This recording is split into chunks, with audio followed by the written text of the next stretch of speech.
اس وقت دنیا کی یہ جو گرین گیسز ہیں، گرین ہاؤس گیسز، یہ سب سے زیادہ کون ڈیمیج کون کر رہا ہے؟ سب سے زیادہ کون سا ملک ہے؟ آپ نے امریکہ چائنا بتایا، لیکن میں نمبر 1 پہ کون ہے؟ دیکھیں ہسٹوریکلی دیکھا جائے نا تو جب 150-200 سال پہلے جن ملکوں نے بہت زیادہ گرین ہاؤس گیسز انیشلی جو ہیں خارج کی ہیں وہ تو امریکہ اور یورپین یونین تھی. لیکن اب پچھلے کوئی تقریباً 30-40 سالوں سے چائنا نے، ہم جانتے ہیں کہ اس نے اپنے 70 لاکھ لوگوں کو غربت سے نکالا، تو چائنا میں انڈسٹریل ریولوشن آیا ہے.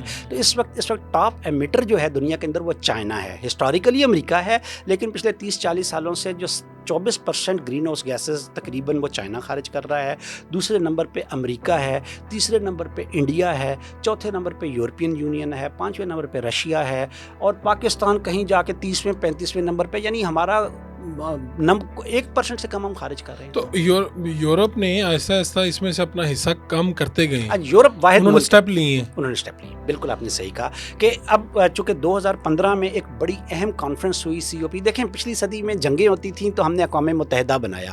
یہ صدی جو ہے یہ کلائمیٹ چینج انڈیوسڈ ایونٹس کی ہے، لہٰذا ہم نے ایک نیا فورم پوری دنیا نے بنا لیا ہے جس کو کانفرنس آف پارٹیز کہتے ہیں، جس کا ہر سال نومبر میں اجلاس ہوتا ہے. پوری دنیا کے سربراہان COP سالانہ اس میں سارے ممبران. تو COP 2015 میں ایک بڑی بینچ مارک پیرس میں ہوئی تھی جس کو ہم پیرس معاہدہ کہتے ہیں. اس میں تمام ملکوں نے وعدے کیے کہ آنے والے سالوں میں میں اپنے یہاں گرین ہاؤس گیسز کو کتنا کم کروں گا.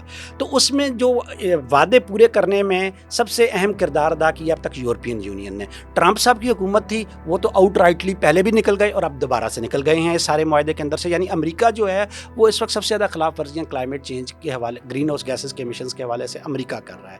اس کو کسی حد تک کمپلائنٹ ہے تو وہ یورپین یونین ہے، یا کسی حد تک عرب ممالک نے بھی اب کچھ سٹیپس لیے ہیں کہ وہ ٹرانزیشن کی طرف جا رہے ہیں، وہ ماحول دوست انرجیز کی طرف جا رہے ہیں. وہ اپنے ہاں جو ان کا اپنا انفراسٹرکچر ہے اس کے اندر سے وہ چاہ رہے ہیں کہ ہم فاسل فیولز کی جو ایکسکریشن ہے اس کو ہم کم کر سکیں اور ہم زیادہ ایکسٹریکشن کو، اور ہم اس کی جگہ پہ ماحول دوست انرجیز کی طرف زیادہ لے کر. ٹھیک ہے.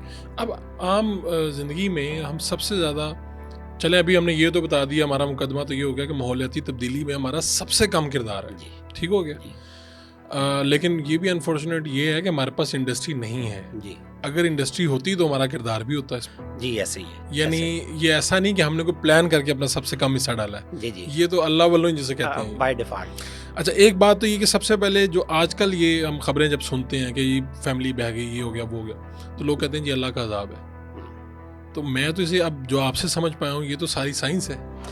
ایگزیکٹلی ایسے ہی ہے. دیکھیں جب انسان نے اپنی ذمہ داری جو ہے نا اس سے پہلو تہی کرنی ہوتی ہے کسی بھی اس میں، تو ہم پھر ہمارے لیے بڑا آسان سا کام ہے، ہم قدرت پہ ڈال دیتے ہیں، اللہ کے عذاب پہ ڈال دیتے ہیں. ہم کہتے ہیں یہ تو ہو کے رہنا تھا، ہم کیا کرتے ہیں. یعنی اب آپ مجھے بتائیں کہ یہ جو یہ فیملیز ہیں یہ کوئی قصوروار نہیں ہے. بالکل پوچھ کے وہ شاید چیک کر کے گئے ہوں گے موسم وغیرہ چیزیں، لیکن آگے ساری چیزیں ان کے کنٹرول میں تو نہیں ہوتی. وہی میں کہہ رہا ہوں، اللہ کا عذاب جو ہے نا وہ ان پہ کیوں نہیں گرتا، بنو اسرائیل پہ کیوں نہیں گرتا.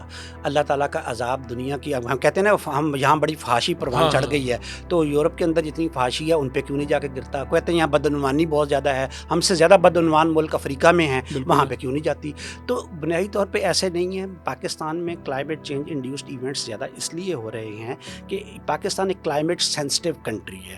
ہم دنیا کی چھت کے نیچے کے ایک ملک ہیں، یعنی ہمارے اوپر اتنے بڑے دنیا کے سیکنڈ لارجسٹ برف کے جو ذخائر ہیں گلیشیئرس وہ ہماری چھت کے اوپر ہیں. اب کیا ہے جب وہ کلائمیٹ چینج ہوا ہے، گرمی بڑی ہے، گلوبل وارمنگ، تو وہ تیزی سے پگھل رہے ہیں. وہ پگھلتے ہیں تو ان کے نتیجے میں سیلاب آ جاتے ہیں دریاؤں کے اندر، ندی نالوں کے اندر، اور اس کے نتیجے میں ہماری لوکیشن ایسی ہے کہ ہم اسے فیس کر رہے ہیں. ہم کلائمیٹ سینسٹیو ریجن کے اندر ہیں. پھر ایک تو یہ ریزن ہے کہ کیوں یہاں زیادہ واقعات کیوں ہو رہے ہیں. سیکنڈ ریزن یہ ہے کہ ہم نے کچھ یہاں پہ اپنے ماحول کے ساتھ چھیڑ چھاڑ بھی بہت زیادہ کی ہے. ہم نے پہاڑ بالکل گنجے کر دیے ہیں، درخت کاٹ کاٹ کے، ڈیفارسٹیشن. 3% سے زیادہ پاکستان کا آج تک اس سے زیادہ جو گرین کور ہے ہو ہی نہیں سکا، کیونکہ غربت ہے، لہٰذا لوگ ایندھن کے لیے لکڑیاں کاٹتے ہیں. تو ہم نے بالکل پہاڑ گنجے کر دیے ہیں، لہٰذا لینڈ سلائڈنگ کے واقعات بہت زیادہ ہوتے ہیں. ہیومن ایکشن آ گیا. ٹھیک ہے. اس کے اوپر جب پانی وہ رکتا ہی نہیں ہے، وہ پہاڑ کے اوپر سے فوری طور پہ ندی نالوں اور جابوں کے اندر جا کے اور آگے زندگی کو تباہ و برباد کر دیتا ہے. تیسری جو ایک اور ہم نے انسانوں نے ایکشن کیا ہے، ایک تو یہ ہم نے کیا کہ یہ جو انڈس واٹر بیسن ٹریٹی ہے دریاؤں کے جو قدرتی بہاؤ کے راستے تھے وہ 3 دریا تو ہم نے ادھر دے دیے, وہ انہوں نے پیچھے روک لیا پانی. جو 3 ہمارے پاس ہیں, اب ہم نے 25 کروڑ آبادی ہے, اس کو بجلی دینی ہے, اس کے لیے پانی ذخیرہ کرنا ہے, اب ڈیم پہ ڈیم بنا رہے ہیں, پھر قدرتی بہاؤ کے راستے ہم روک رہے ہیں. تو فطرت کے ساتھ جو چھیڑ چھاڑ ہے, اس کے نتیجے میں بھی ہمارے یہاں جو کلائمیٹ چینج انڈیوسڈ ایونٹس ہیں ان میں اضافہ ہوا ہے. تو یہ جو ہمارے یہاں بھی اسلام آباد میں واقعہ ہوا کہ DHA کا ہی واقعہ کہ وہاں پہ دیکھا گیا, یعنی کوئی سوچ بھی نہیں سکتا تھا کہ رہائشی سوسائٹی میں یہ کیا معاملہ ہے. دیکھیے وہ اگین وہی میں کہہ رہا ہوں نا, انسان کو اپنے اس پہ غور کرنا چاہیے. اللہ کا عذاب اور قدرت کو چھوڑیں. اب جب فطرت قدرت کے ساتھ کھیلیں گے, قدرت نے ایک پانی کے بہاؤ کو نیچرل راستہ دیا ہوا ہے, ایک راستہ تھا, راستہ دیا, آپ نے راستے میں سوسائٹی بنائی ہے, سوسائٹی بنا دی ہے. اور پھر اللہ تعالیٰ جو ہے وہ ہمیں عقل دے کہ ہمیں نبی صلی اللہ علیہ وسلم کی تلقین ہے کہ جب بھی کوئی آفت آئے تو رک جانا چاہیے. ٹھیک ہے, جب ایک طوفانی بارش ہو رہی ہے, جب کہیں پہ اتنے بڑے بڑے سائز کے اولے پڑ رہے ہیں, ہم اسی وقت سڑکوں پہ بھاگ پڑتے ہیں. تو تھوڑا سا وقت کر لیں اس کے تھمنے کا. اگر کہیں سے پانی بہت شدت سے آ رہا ہے تو ہمیں یہ اصل میں جو ہے نا, میرے خیال میں آج کے اس پوڈ کاسٹ کا سب سے امپورٹنٹ پوائنٹ ہے کہ ہم نے بطور قوم یہ ریئلائز کرنا ہے کہ پاکستان دنیا کا سب سے زیادہ متاثرہ ملک ہے کلائمیٹ چینج کے نتیجے میں. 2025 کے بعد ان واقعات کی شدت میں, ان کی تعداد میں, غیر یقینی پن میں بھی اضافہ ہونا ہے. اور تیسری سب سے اہم چیز یہ ہے کہ پاکستان جو ہے وہ ایک ایسے ریجن میں ہے جہاں پہ ولنریبلٹی, عدم تحفظ کلائمیٹ چینج کے نتیجے میں بہت زیادہ ہے. لہذا اگر, اور یہ نئے نارمل ہیں, اب ہمیں ان کے ساتھ جینا ہے, ان کے ساتھ جینا سیکھنا ہے. لہٰذا اگر کوئی ایسا ایونٹ ہو رہا ہے جو شدت اختیار کر رہا ہے تو رک جائیں تھوڑی دیر کے لیے, کیونکہ یہ نئی چیز ہے, یہ بات نیو نارمل ہے, نیو نارمل ہے. تو اس کو یہ وہ عام بارش نہیں ہے. سر مجھے شوگر ہو جائے نا, میں پھر فوراً میٹھا بھی چھوڑ دیتا ہوں, میں واک کرنا بھی شروع کر دیتا ہوں, میں اپنی زندگی کا اس نئے نارمل کے مطابق اپنی زندگی کو ڈھالتا ہوں. تو نیو نارمل یہ ہے کہ اب ان واقعات کی تعداد میں بھی اضافہ ہونا ہے, شدت میں بھی اضافہ ہونا ہے, غیر یقینی پن میں بھی ہونا ہے. تو اب ہم نے سیکھنا ہے ان کے مطابق کہ ہم نے کیسے ان کے ساتھ رہنا ہے. ہم نے کس طرح سے آبادیاں جو ہیں وہ دریا کے ندی نالوں کے رستوں میں نہیں بنانی, پہاڑی ڈھلانوں پہ نہیں بنانی.